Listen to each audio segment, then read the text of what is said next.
Allez, bienvenue dans cette nouvelle vidéo dans laquelle on va voir ensemble comment perdre du poids massivement grâce au jeûne intermittent. Je m'appelle François Bellé, je suis naturopathe et je me suis spécialisé dans l'enseignement de l'alimentation cétogène et du jeûne intermittent aux personnes qui souhaitent perdre du poids, retrouver une meilleure énergie, lutter contre leurs envies de sucre et lutter contre les douleurs inflammatoires. Juste avant de commencer, si ça n'est pas déjà fait, je t'invite à cliquer sur le bouton s'abonner juste en dessous, ça te permettra de rejoindre plusieurs milliers de personnes qui me suivent déjà sur ce chemin. Alors dans cette vidéo, on va voir plusieurs choses. La première chose qu'on va voir, c'est pourquoi jeûner. La deuxième chose qu'on va voir, c'est quelle durée de jeûne tu dois respecter. La troisième chose, c'est qu'est-ce que tu dois manger pour exploser tes résultats. Et la dernière chose, c'est quel est le jeûne intermittent le plus efficace pour toi. Alors pourquoi déjà pratiquer le jeûne intermittent? Quel intérêt ça a en termes de perte de poids? L'intérêt principal du jeûne intermittent, c'est de faire baisser tes niveaux d'insuline. L'insuline, c'est quoi? C'est une hormone qui est vulgairement appelée l'hormone du stockage. Donc c'est en gros, dès que tu vas consommer un aliment, d'accord, que ça soit des glucides, des lipides ou des protéines, tu vas avoir un pic d'insuline. Alors parmi ces trois macronutriments, tous n'ont pas le même effet sur l'insuline. Celui qui a le plus d'effet, c'est les glucides, d'accord. Celui qui a un effet, on va dire, modéré, c'est les protéines, et celui qui a un effet très faible, voire nul, c'est le gras. Du coup, si tu passes un certain nombre d'heures chaque jour à ne pas manger, tu vas éviter à ton corps de produire cette hormone qui est l'hormone du stockage. Elle fonctionne comment? Ben, c'est très simple. Une fois que ta glycémie monte, donc ta glycémie c'est le taux de sucre qu'il y a dans ton sang, pour éviter que tu tombes dans les pommes, il y a cette hormone, donc l'insuline, qui est un peu, on va dire, une hormone qui agit comme un secours, qui agit comme, on va dire, une sécurité, et qui va capter les particules de glucides pour les faire rentrer dans tes cellules pour stocker de l'énergie, d'accord?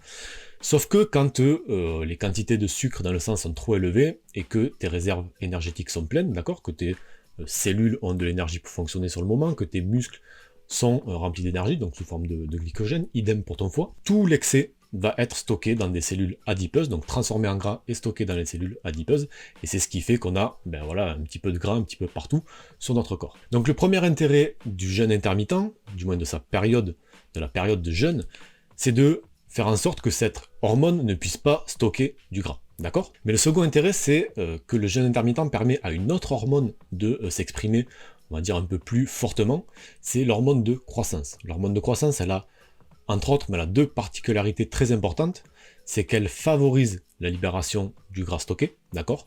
Et elle protège ta masse musculaire. En gros, on pourrait dire que c'est une hormone brûle-graisse. Donc l'intérêt de la période de jeûne, c'est d'avoir un impact sur ces deux hormones.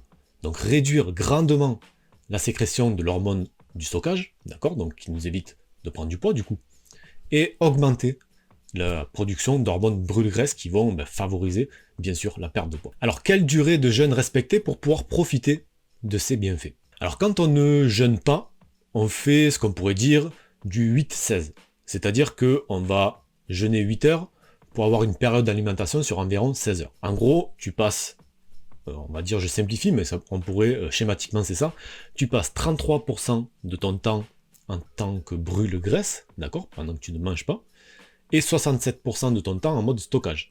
Sachant que voilà, on pourrait même augmenter, on va dire, la période de stockage, puisqu'il y a toute la digestion, etc., qui rentre en jeu. Mais bon, pour parler schématiquement, on va partir sur ça. Donc tu es en mode brûlage de graisse, ou du moins déstockage des graisses, environ un tiers du temps, d'accord? L'idée avec le jeûne intermittent, c'est d'inverser ce ratio, d'accord? Donc on va plutôt faire ce qu'on appelle un jeûne intermittent 16-8, avec 16 heures de fenêtre de jeûne et 8 heures de fenêtre d'alimentation. Du coup, en pratiquant ça, schématiquement, on se retrouve 67% du temps en état de brûle-graisse et 33% du temps en état, on va dire, de stockage de graisse. Mais qu'est-ce qui se passe si on allonge la période de jeûne? Si par exemple on passe sur un jeûne intermittent de type 18-6, donc 18 heures de jeûne, 6 heures de fenêtre d'alimentation. À ce moment-là, on passe 75% de notre temps en tant que brûle-graisse et plus que 25% de notre temps en tant que stockage de graisse. Et au plus on allonge cette période de jeûne, au plus ce ratio augmente encore en faveur du brûle-graisse. Donc en partant de là, on pourrait se dire que plus on jeûne, plus on brûle des graisses et que donc plus voilà, les jeûnes intermittents les plus longs sont les plus efficaces, mais on va voir dans la quatrième partie de cette vidéo, donc je t'invite vraiment à rester, que c'est pas forcément le cas. Juste avant de passer à la suite, je t'invite à regarder juste en dessous, je t'ai mis le lien vers mes réseaux sociaux. Si tu veux profiter de recettes cétogènes, si tu veux profiter de conseils au quotidien pour t'aider à mettre en place l'alimentation cétogène et le jeûne intermittent, mais je t'invite à t'abonner, que ce soit à mon Facebook ou à mon Instagram. C'est voilà, c'est gratuit et c'est fait pour ça. Alors, quoi manger pour accélérer la perte de poids, pour accélérer les résultats? Donc si on reprend ce que je t'ai dit au début de cette vidéo par rapport à l'insuline qui est l'hormone du stockage.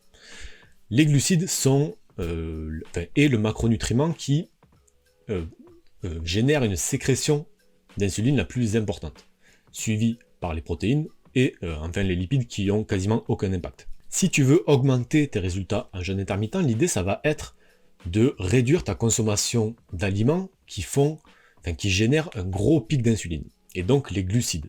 Donc l'idée c'est de passer sur une alimentation qui est faible en glucides, d'accord ? Glucides que l'on va compenser par une augmentation des matières grasses de bonne qualité. Ce type d'alimentation, on appelle ça une alimentation low carb, d'accord? On peut faire du low carb, ce qu'on appelle libéral, où on va être aux alentours de entre 0 et 100 grammes de glucides par jour, ou on peut aller vers une alimentation un peu plus efficace, moi c'est celle que je conseille, c'est l'alimentation cétogène, qui va se situer aux alentours des 20 grammes de glucides par jour maximum. Il y a tout un tas de bienfaits à pratiquer l'alimentation cétogène, je t'invite à regarder, je te mets quelques liens là en fiche de cette vidéo par rapport à cette alimentation. Si tu veux en savoir plus, ou tu regardes dans la description, je t'ai mis des vidéos, des liens vers des vidéos qui décrivent bien cette alimentation. Donc je t'invite vraiment à y jeter un œil et à te poser cette question, parce que c'est clairement une des choses qui va faire que ton jeûne intermittent, les résultats vont exploser, tout simplement. Donc quatrième partie, quel est le jeûne intermittent le plus efficace? D'accord, celui qui marche le mieux, celui qui donne le plus de résultats sur le long terme. Pour beaucoup, et je t'en parlais un petit peu juste avant, le jeûne intermittent le plus efficace est censé être le plus long. Effectivement, c'est celui où on passe le plus de temps en état de brûle graisse, donc forcément c'est celui qui est censé donner le plus de résultats. Ce qu'il faut savoir, et moi, je me base sur mon expérience, parce que je pratique le jeûne intermittent depuis 2010, je me base aussi sur les centaines de personnes que j'ai pu accompagner depuis que j'ai commencé mon activité, c'est que c'est pas forcément le cas. En réalité, le jeûne intermittent le plus efficace, c'est celui dans lequel tu te sens bien. Si tu te sens bien dans un jeûne intermittent de type 18-6, donc 18 heures de jeûne, 6 heures de fenêtre d'alimentation, que tu te dis je vais passer sur un jeûne intermittent de type 23-1, donc un seul repas par jour, donc 23 heures de jeûne, 1 heure de fenêtre d'alimentation, qu'on appelle aussi le OMAD, tu as des liens aussi en description par rapport à ce type de jeûne intermittent. Donc tu décides de passer de ton 18-6 à ton OMAD, et tu te rends compte que le OMAD ça va quelques jours, puis au bout d'un moment, tu sens que peut-être que tu as froid, peut-être que tu te sens un petit peu plus fatigué, peut-être que la faim te tiraille un peu plus, et qu'au final tu te sens quand même moins bien dans cette pratique-là. Et bien dans ce cas-là, c'est plus efficace de rester sur ton 18-6, même si la fenêtre de jeûne est plus petite, que de passer sur un OMAD dans lequel tu vas te sentir mal et qui, à terme, en fait, va te pousser un petit peu à faire n'importe quoi, ça va te pousser à abandonner, te mettre dans un état de bien-être très faible, quoi, hein, vraiment plutôt dans un état de mal-être, et du coup, pas te donner de résultats. Donc vraiment, je veux que tu retiennes ça.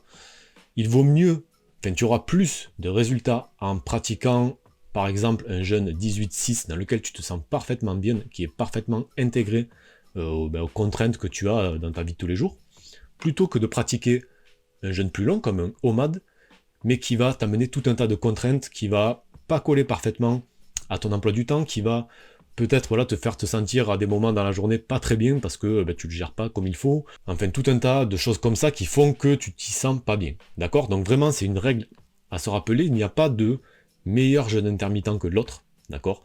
Il n'y a pas un jeûne intermittent qui marche mieux que l'autre, il n'y a pas un jeûne intermittent qui est fait pour tout le monde, qui est le plus efficace, qui est le plus reconnu. Celui qui marche le mieux, c'est celui dans lequel tu te sens bien. Voilà, c'est tout pour moi dans cette vidéo, juste avant de partir, et si tu veux aller un petit peu plus loin par rapport à tout ça, et même beaucoup plus loin, je t'invite à regarder en description de cette vidéo, je t'ai mis un lien vers mon kit de démarrage cétogène. À l'intérieur, tu trouveras une formation complète qui t'explique toutes les bases de cette alimentation. Tu trouveras également un plat alimentaire de 7 jours pour t'aider, pour te mettre un petit peu, te pousser un petit peu pour que tu puisses commencer sans trop te prendre la tête avec les listes de courses et les recettes sur 7 jours. Et je t'ai mis également mon guide du jeûne intermittent dans lequel je t'explique tous les jeûnes intermittents qui existent afin que tu vois quel est le mieux pour toi pour commencer. Allez, je te dis à très vite pour une nouvelle vidéo.